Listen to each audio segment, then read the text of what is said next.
buenas noches a todos mis hermanos aquí reunidos. Pues una vez más estamos aquí para recibir de la palabra del Señor. Y antes de empezar, pues vamos a mandar unos saludos. Siempre es bueno poder bendecirles. Tengo aquí a Alejandra Patiño Neri desde Cuautitlán Izcalli. Recibo un cordial saludo. Casa de Oración le ama, le bendice. Y también vamos a mandar saludos a nuestros hermanos que nos han estado escuchando a través de Sablevisión y nos han dejado comentarios. Tengo Miguel Fernández de Málaga, España, Carlos Lich de Perú, María Victoria Manzanares de Denver, Colorado, Dan Morales de Nueva York, Samila Trejo desde Rusia, Eva Luna aquí en Xochimilco, aquí en la Ciudad de México, Manuel Díaz, Venezuela, Julius García de Michigan, Estados Unidos, Socorro González desde Canadá, Solange Cordero en Los Ángeles, California, Rubén Rivas, Ciudad Juárez, Chihuahua, Juan Carlos Vázquez, Santiago de Chile. Y bueno, creo que ahora sí estamos un poco o mucho internacionales. Y hablando de esto, quiero comentarles que hicimos una emisión piloto, emisión de prueba, para tener contacto con ustedes en vivo. No avisamos a nadie, simplemente quisimos hacer la prueba, vimos que funcionó, tenemos que corregir ahí unos detalles técnicos, pero la próxima emisión en vivo es el próximo martes a las 10 de la noche, tiempo de México. Para que usted lo apunte, próximo martes 5 de abril, martes 5 de abril, 10 de la noche, tiempo de México, nos vamos a enlazar en vivo y pues para que vaya preparando dudas, preguntas, sugerencias. La única petición es que sea indulgente con uno, no lo sabemos todo, lo que podamos vamos a tratar de responder y lo que no, pues que Dios le provea la información necesaria. Amén. Vamos a entrar en tema, vamos a entrar al tema que yo hoy tengo preparado para ustedes. Y pues este tema es un tema que de alguna manera a través de sus correos y comentarios me han estado pidiendo ya desde hace tiempo y pues creo que ya se llegó el momento. Hoy vamos a ver los Anunnakis. Amén. Pero obviamente no esperé ver nada de teorías de la conspiración y cosas por el estilo, extraterrestres y no, vamos a ver lo que dice la Biblia. Amén. Entonces, vamos a entrar en tema y tiene que ver con lo que estamos hablando. Ni siquiera me voy a salir yo de tema. Es parte de esta temporada en la cual estamos exponiendo. En la primera diapositiva, Ezequiel capítulo 1, versículo 4, vamos a hacer una lectura recordatorio para entrar en tema. Ezequiel 1:4 dice: miré, y aquí un viento huracanado venía del norte, una gran nube con fuego fulgurante y un resplandor a su alrededor, y en su centro algo como metal refulgente en medio del fuego. En su centro había figuras semejantes a 4 seres vivientes, y este era su aspecto. Tenían forma humana, tenían cada uno 4 caras y 4 alas cada uno de ellos. Sus piernas eran rectas y la planta de sus pies era como la planta de la pezuña del ternero, y brillaban como bronce bruñido. Bajo sus alas, a sus 4 lados, tenían manos humanas. En cuanto a las caras y a las alas de los 4, sus alas se tocaban una a la otra y sus caras no se volvían cuando andaban. Cada uno iba de frente hacia adelante y la forma de sus caras era como la cara de un hombre. Los 4 tenían cara de león a la derecha y cara de toro a la izquierda, y los 4 tenían cara de águila. Y bueno, al momento, y después de todo lo que hemos desarrollado en las distintas sesiones pasadas, pues aquí estamos hablando de seres vivientes, estamos hablando de querubines, que lo más correcto sería hablar de querubes. La palabra querubín en el hebreo ya es plural, y si decimos querubines es plural sobre plural, o sea, al plural hebreo le añadimos el plural español. Pero bueno, peccata minuta. Entonces estamos hablando de querubines o seres vivientes. Ya vimos todo un desarrollo, ya vimos que estos seres, algunos a través de la doctrina de la preexistencia, encarnaron y están ocupando en su mayoría tronos o posiciones de reino o de gobierno. Todo eso pues ya está visto, ya está disectado a través de la palabra, entonces ya no hay ningún problema. Si alguno de repente siente este tema raro y es primera vez, yo lo remito a los pasajes, a los temas anteriores, porque si no le va a tomar el interés completo. En la siguiente diapositiva, pues simplemente es una ayuda visual, porque obviamente esto no quiere decir que sean así, pero es una ayuda visual. Y ahí vemos algunas aportaciones de lo que pudieran ser la forma de los seres vivientes. Hablamos de cara hombre, cara toro, cara de león, cara de águila, con alas, etcétera, etcétera. Entonces simplemente esta es una aportación de distintas gentes, pues que en su imaginación muy personal de cada quien, pues han plasmado la posibilidad de cómo pudieran ser los seres vivientes. Ahora, esto es bien interesante y no me voy a salir del tema, de hecho voy sobre la misma línea, pero vamos a hacer énfasis en unos pequeños detalles, porque la visión que tuvo Ezequiel, aquí se narra en Ezequiel capítulo 1, dice: sucedió que en el año 30, al 5.º día del 4.º mes, estando yo entre los desterrados junto al río Quebar, los cielos se abrieron y vi visiones de Dios. En aquel día 5 del mes, en el 5.º año del destierro del rey Joaquín, la palabra del Señor fue dirigida al sacerdote Ezequiel, hijo de Buzi, en la tierra de los caldeos, junto al río Quebar, y allí vino sobre él la mano del Señor.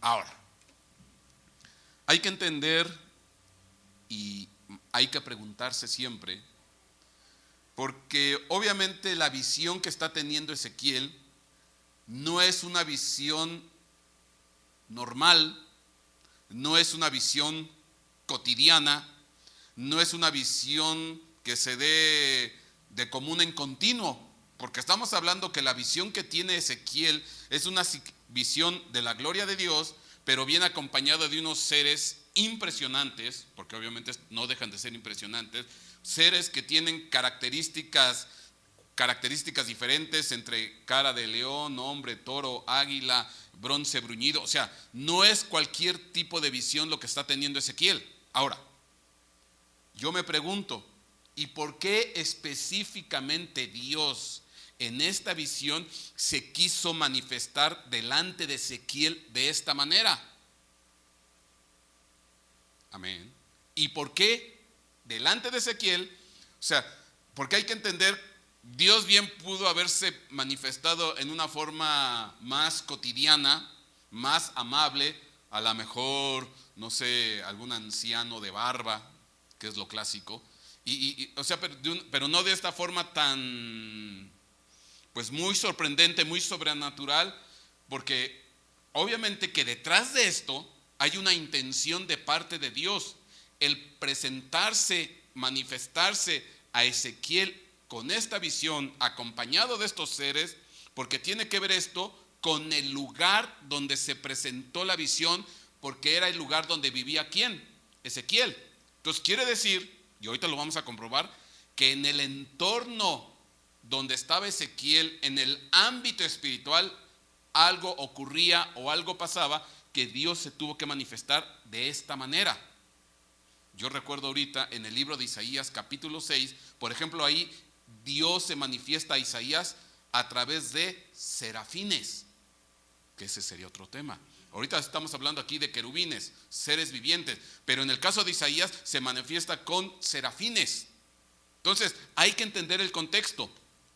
Y aquí lo que se nos dice claramente, para entrar en tema, dice ahí en el versículo 1 que él estaba en los desterrados junto al río Quebar. Río Quebar, eso es bien importante.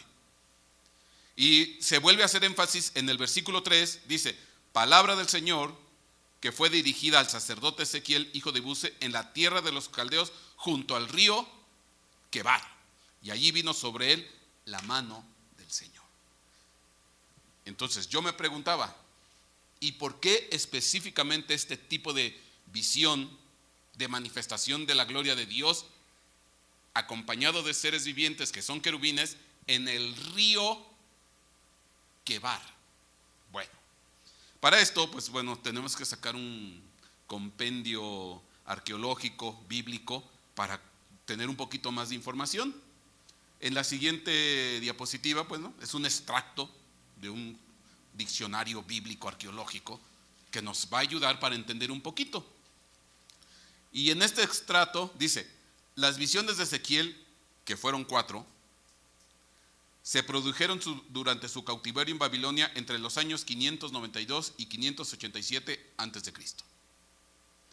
Tenía esposa y hogar, vivió con los demás cautivos junto al río Quebar, el gran canal navegable que partía del Éufrates arriba de Babilonia y atravesaba Nippur hasta el Tigris. Se nos están dando datos.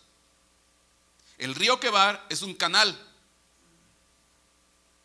Es un canal. Pareciera ser que era un canal artificial. No se nos hace mención. Pero bueno, es un canal en el cual se puede navegar, pero que parte ¿de dónde a dónde? Del río Éufrates hacia el río Tigris. Ahorita les voy a enseñar más adelante unos mapas. Pero ahí se nos da un dato especial. Dice, y atravesaba Nippur. Entonces, este canal llamado Quebar parte del Éufrates rumbo al Tigris, y en su trayecto, ¿qué hace? Atraviesa Nippur. Bueno, y luego nos dice, Nippur, unos 80 kilómetros al sudeste de Babilonia, era Calne, una de las ciudades edificadas por Nimrod poco después del diluvio bíblico. Entonces aquí se nos da otro dato. La Nippur que se conoce aquí, porque este nombre Nippur es un nombre que le dieron los sumerios, bíblicamente en la Biblia se le conoce como la ciudad de Calne, ciudad que fue ¿qué? Fundada por Nimrod. Al rato vamos a ver el versículo. El hogar de Ezequiel estuvo en Tel Aviv, cerca de Nippur. Quiere decir que Tel Aviv era la aldea, la colonia, la ciudad vecina ¿de quién? De Nippur. Eran ciudades vecinas, localidades vecinas. Hay en la región un caserío llamado Kibil, nombre en árabe de Ezequiel, y allí tuvo su morada y allí fue sepultado, ignorándose a qué edad falleció. Bueno, ya tenemos datos. Estos son datos arqueológicos, datos históricos que nos van a servir, porque ¿dónde fue la visión que tuvo Ezequiel? En el río Quebar. Ya se nos está diciendo que el río Quebar es un canal que parte del Éufrates al Tigris, y que en su recorrido este río Quebar o canal Quebar cruza la ciudad de Nippur, y que anteriormente esta ciudad de Nippur en la Biblia se le conocía como la ciudad de Calne, y Calne es una ciudad fundada por Nimrod. Bueno, siguiente diapositiva. Para ubicarnos en el mapa, ahí lo que tenemos, le estoy apuntando con una flecha grande, el circulito rojo, que es donde está la ciudad de Nippur. Ajá, ahí lo ve. Puede ver la flecha, apunta al círculo rojo que es Nippur, y le pongo en grande, y la Biblia, esa ciudad Nippur se le conoce como Calne. Y al ladito de Nippur, usted alcanza a ver otro circulito rojo, y ahí aparece Tel Aviv. Ahora, siguiente diapositiva, o bueno, más bien completarla. Ahí usted ve una línea azul. Esta la puse yo. No quiere decir que esto sea así. Esto simplemente es para ejemplo. ¿Por qué? Porque yo estoy haciendo caso de la información arqueológica que saqué de un diccionario arqueológico bíblico. Dice que había un canal llamado Quebar o río Quebar, que parte del río Éufrates a la izquierda y va rumbo al río Tigris a la derecha, y que cruza exactamente por Nippur, y que Nippur se llama Calne, bíblicamente ciudad fundada por Nimrod, y ahí al ladito está ¿quién? Tel Aviv, que era propiamente la aldea o ciudad donde vivía ¿quién? Ezequiel. Ok, ¿Por qué es interesante todo esto? ¿Qué nos quiere decir? Bueno, siguiente diapositiva. Génesis 10:6, un poquito de genealogía. Los hijos de Cam: Cus, Misrayim, Fut y Canaán. Los hijos de Cus: Seba, Jávila, Sapta, Raama, Sapteca. Y los hijos de Raama, Seba y Dedán. Nos están hablando de los hijos de quién, de Noé. ¿Quiénes son los hijos de Noé? Sem, Cam y Jafet. Y de entre ellos, pues aquí nos están dando la genealogía específicamente de quién, de Cam. Cam engendra a Cus, y en el versículo 8 dice: y Cus engendró a Nimrod, que llegó a ser poderoso en la tierra. Entonces, si Cam engendra a Cus y Cus engendra a Nimrod, ¿qué es Noé de Nimrod? Bisabuelo. Noé es bisabuelo de quién, Nimrod, o Nimrod es tataranieto de Noé. ¿Estamos de acuerdo? Cam engendra a Cus, Cus engendra a Nimrod, y entonces por consecuencia, pues el bisabuelo de Nimrod es Noé. Ok. Y Cus engendra a Nimrod, que llegó a ser poderoso en la tierra, y él fue un poderoso cazador delante del Señor. Por tanto se dice como Nimrod, poderoso cazador delante del Señor. Claro que esta es una traducción amable, porque en la traducción literal, conforme la palabra hebreo, cuando dice poderoso cazador delante del Señor, la traducción más correcta sería poderoso cazador enfrentando al Señor o en contra del Señor. Entonces aquí te dice delante del Señor, no, enfrente, en contra del Señor. Esa es la traducción más correcta de acuerdo a la palabra hebrea. Y entonces, él fue un poderoso cazador delante del Señor, por tanto se dice como Nimrod, poderoso cazador delante o enfrentando o en contra del Señor. Y en el versículo que sigue dice: y el comienzo de su reino fue Babel, Ered, Akkad y Calne, en la tierra de Sinar. ¿Por qué me interesa Calne? Porque Calne posteriormente aparece en la región de Sumeria con el nombre de Nippur. Y Nippur era la ciudad que era atravesada por el río Quebar. ¿Y dónde tuvo su visión Ezequiel? En el río Quebar. Entonces obviamente que Ezequiel conocía Calne, conocía Nippur, conocía todas esas ciudades, porque él estuvo ahí cuando eran de los cautivos. ¿En dónde? En Babilonia. Entonces él conoce todas esas ciudades, y obviamente que también conoce el ámbito espiritual de la región. No nada más el ambiente geográfico o político o socioeconómico. Estamos hablando de un profeta de Dios que tenía revelación y tenía percepción de Dios. Tan es así que Dios le favoreció con una visión bien especial, rodeado de querubines. Pero aparte de eso, imagínense qué pudo haber visto Ezequiel. Esa es una de las visiones tantas que tuvo, o de las experiencias espirituales. Pero en esa región, ¿qué no vivió o experimentó Ezequiel? Bueno, entonces aquí está. Calne es la cuarta ciudad que se menciona que fue fundada por Nimrod y que después se le conoce por Nippur, y esto fue en tierra de Sinar. Siguiente diapositiva. Vamos a ubicarnos. En esta diapositiva, nomás para que ubiquen la tierra de Sinar, la palabra Sinar es la Strong 8152. Y ahí vuelvo a poner otra vez una flecha para que usted pueda ubicar. Y Sinar significa país o región entre dos ríos. Eso es lo que significa Sinar. País o región que está en ¿qué? Entre dos ríos. Y obviamente pues usted ya sabe cuáles son esos dos ríos. Lo vimos en el mapa. ¿Quiénes son? Éufrates y Tigris, o Tigres y Éufrates. Es más, siguiente diapositiva. La palabra Mesopotamia, muy famosa.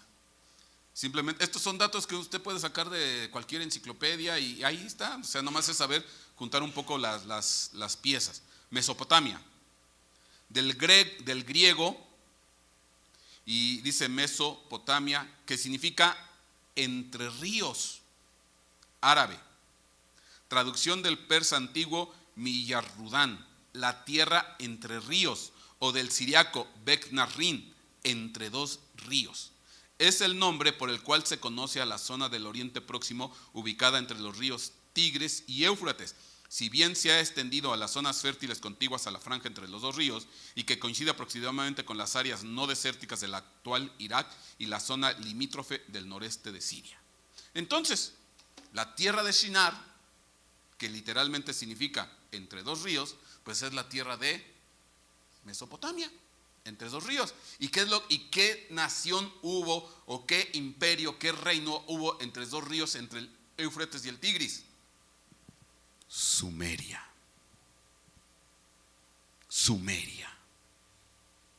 Y también la parte suroeste de Babilonia. Entonces ya nos vamos ubicando. Bueno, siguiente diapositiva. Y entonces, pues ahí está, simplemente para que quede visualmente el apoyo. Está del lado izquierdo está el río Éufrates, del lado derecho está el río Tigris. Shinar significa país entre dos ríos, Mesopotamia significa entre dos ríos, y entonces estamos viendo que entre dos ríos pues están todas estas distintas ciudades. Ahí usted puede ver Bat, Tibira, Uruk, Larsa, Cutula, Hirshu, Nina, Urak, Nippur, Tel Aviv. Son ciudades pertenecientes al imperio sumerio. Y en específico, ahí ven una línea azul que es una propuesta simplemente por ejemplificación, que nos está representando al río Kebar que cruza Nippur, y ahí pegadito está Tel Aviv. Y en cualquier lugar de este río Kebar o canal Kebar tuvo la visión ¿quién? Ezequiel. ¿De quién? De los seres vivientes. ¿Estamos de acuerdo? Bueno, vamos a entrarle. Siguiente diapositiva. ¿Cuál era la cuarta ciudad que se fundó por Nimrod? Calne, que después se convirtió en Nippur. Bueno, según la definición, la palabra Calne es de la concordancia Strong, la 3641, y ahí le dice claramente, le pongo una flecha roja, y la traducción o el significado de Calne es la fortaleza de Anú. Calne significa la fortaleza de Anú. Ahí está en inglés. Y ahí abajo dice una ciudad de Babilonia que está nombrada entre las ciudades que fundó ¿quién? Nimrod. Entonces, ¿qué significa Calne? La fortaleza de Anú. Y Calne posteriormente fue la ciudad de Nippur. Y por la ciudad de Nippur cruzaba un río que era el río Kebar. Y el río Kebar era donde estuvo la visión Ezequiel. Entonces, ¿dónde tuvo su visión Ezequiel? Cercano a la fortaleza de Anú. Amén. Bueno, ¿quién es Anú? Siguiente diapositiva. Anú, ahí le está diciendo claramente, padre de los dioses. Anú significa cielo. Anú significa cielo. Y es, según la mitología sumeria, el padre de los dioses. O sea, sus subsecuentes hijos y los hijos de los hijos se les llamaban los Anuna. Los Anuna o los Anunnaki. ¿Y por qué se les llama Anuna o Anunnaki? Porque eran los descendientes de ¿quién? De Anú, el dios del cielo. ¿Y quién es el dios del cielo? Pues es, en un principio, en la mitología sumeria, fue la deidad principal. Ya posteriormente, conforme el desarrollo de la historia de Sumeria, entraron en preponderancia, desplazando en importancia a Anu, su hijo, porque tuvo dos hijos, Enlil y Enki. Y ya después viene otro que se llama Ninurta. Pero bueno. Pero note por favor, ahí usted ve a este dios Anu. ¿Qué nota? Otra vez son ¿qué? Querubines.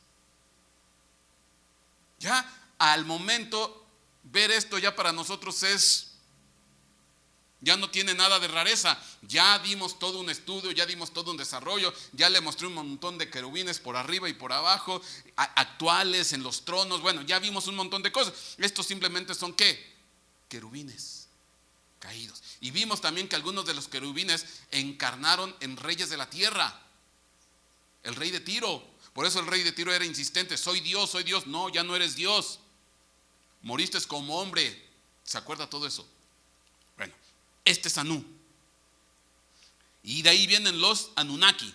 Entonces, pregunta bien difícil: ¿qué potestades imperaban en la región del Quebar donde estaba Ezequiel?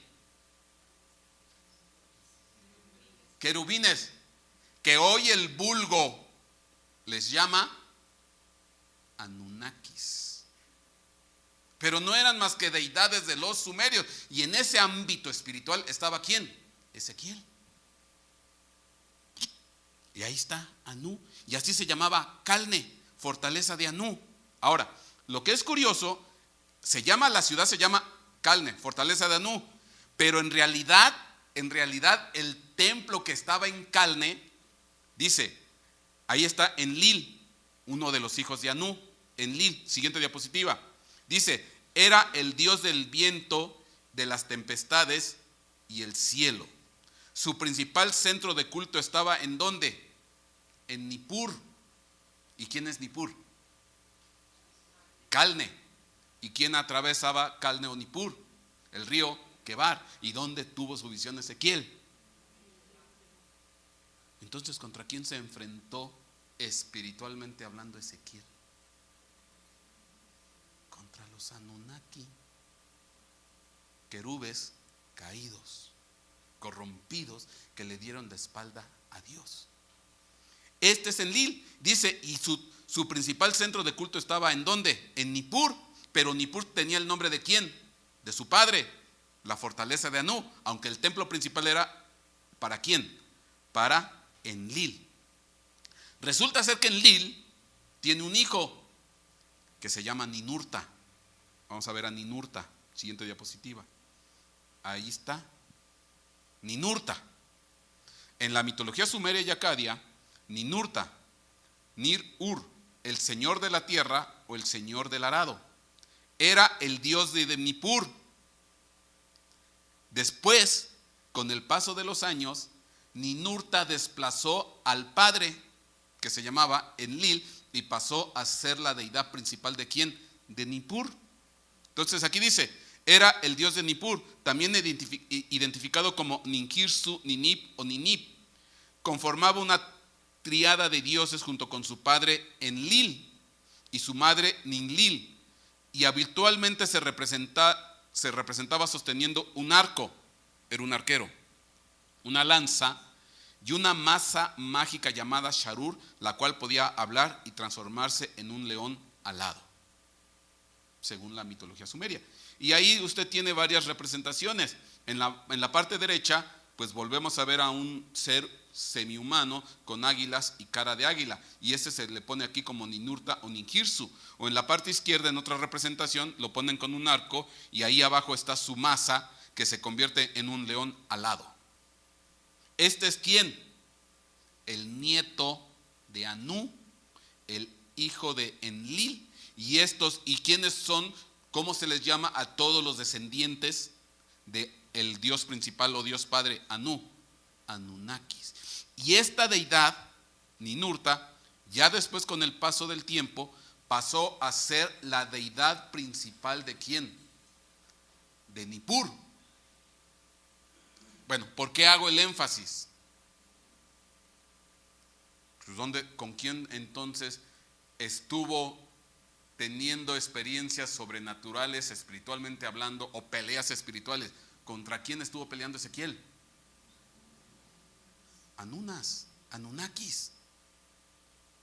Pastor, y entonces eso de que son extraterrestres y que vinieron en su nave,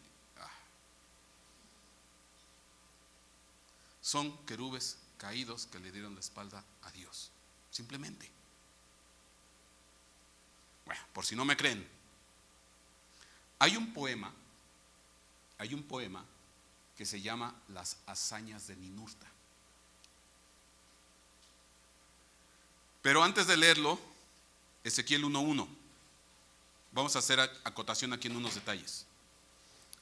Sucedió que en el año 30, al 5.º día del 4.º mes, estando yo entre los desterrados junto al río Quebar, los cielos se abrieron y vi visiones de Dios.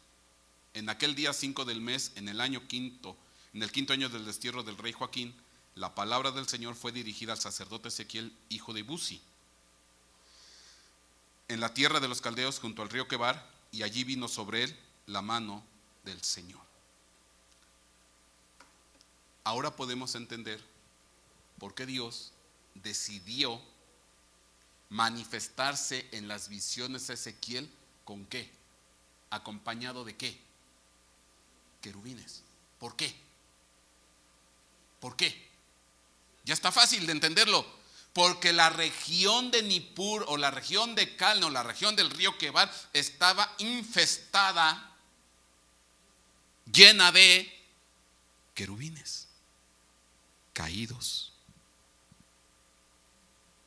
Ahora entiendes por qué Dios decidió presentarse en esa visión y le permitió a Ezequiel experimentar esa visión acompañado de querubes. ¿Por qué? Porque precisamente la región de Nippur o de Calne o del río Quebar era una región que estaba infestada ¿de qué? De querubines, que hoy en la actualidad las redes conspiranoicas les llaman Anunnakis. Pero simplemente son deidades sumerias, son querubes caídos, que le dieron la espalda a Dios, que en su momento probablemente estuvieron con Dios en los cielos, pero aquí llegaron y empezaron a corromper, a influenciar, y por eso Dios se tuvo que manifestar acompañado ¿de qué? De querubines, para que vieran, ahora sí tal vez para que Ezequiel se diera cuenta la diferencia entre los unos y los otros, ahora sí, los buenos y los malos, para que me entienda. Por eso fue que llegó acompañado de querubes, porque esa era una región de querubes caídos. ¿Sí te das cuenta? Por si no crees, Nehemías capítulo 7, versículo 6. Dice aquí: estos son los hijos de la provincia que subieron de la cautividad, aquellos que Nabucodonosor, rey de Babilonia, había llevado cautivos y que volvieron a Jerusalén y a Judá, y cada uno a esa ciudad. ¿Te acuerdas que los que llevaron cautivos a Babilonia después regresaron a dónde? A Jerusalén. Y ahí en el versículo 7:61 se nos dice de algunos de qué ciudades vinieron. Dice: y estos fueron los que subieron de Tel Mela, de Tel Harsa y de Querub, Adón e Imer, aunque no pudieron demostrar si sus casas partenas o su descendencia eran de Israel. Entonces nos está diciendo que entre los que fueron desterrados y fueron llevados cautivos a Babilonia, una vez que regresan a Israel, dice que muchos vinieron de una ciudad que se llamaba ¿cómo? Querub. Al español literal, ¿cómo se llamaba la ciudad? Querubín. ¿Y por qué le habrán puesto a una ciudad Querubín? Pues es que el ambiente espiritual, la región estaba llena de ¿qué? De querubines, estirpes querubianas caídas que le dieron la espalda a Dios. Salmo 82, ya lo estudiamos la vez pasada. Por eso es que Dios tuvo que llegar acompañado de querubines o querubes, porque todo esto era una región infestada. Ahora, para que veas, te voy a decir si son buenos o son malos estos. Te voy a leer un poema en honor a Ninurta, el nieto de Anu, deidad principal de Nippur. Primero fue Anu, el padre. Después toma preponderancia en Lil, y después viene Ninurta el hijo, y al final parece ser que Ninurta fue el que imperó según el poema de las hazañas de Ninurta. Bueno, tendríamos que leerlo y no es el tiempo, y aparte pues tú busca ahí en el internet las hazañas de Ninurta, ya viene traducido al español y ahí te vas a encontrar todo lo que se narra ahí. Pero yo nomás quise tomar una porción del poema. Ahí está. Pon atención. Voy a empezar. Rey, luz resplandeciente y soberana, Ninurta el primero, dotado de una energía sin igual. Este es un poema en honor ¿a quién? A Ninurta. Bueno, rey, Luz resplandeciente y soberana, Ninurta el primero, dotado de una energía sin igual. Es bien curioso porque se le dice luz resplandeciente. ¿Y por qué es curioso? Porque segunda carta de los Corintios, capítulo 11, versículo 14, y no es de extrañar, pues aún Satanás se disfraza como ángel de luz. Y a este le dicen rey luz resplandeciente, Ninurta el primero. Sigo leyendo. Tú que solo saqueas la montaña, oh cataclismo, dragón tenaz, que te arrojas contra la comarca rebelde, campeón siempre dispuesto a pelear con vigor, señor del abrazo poderoso. Es curioso porque aquí se le está dando ahora una definición de ¿qué? Dragón. Qué interesante, porque Apocalipsis capítulo 12 versículo 9 dice: y fue arrojado el gran dragón, serpiente antigua, diablo y Satanás.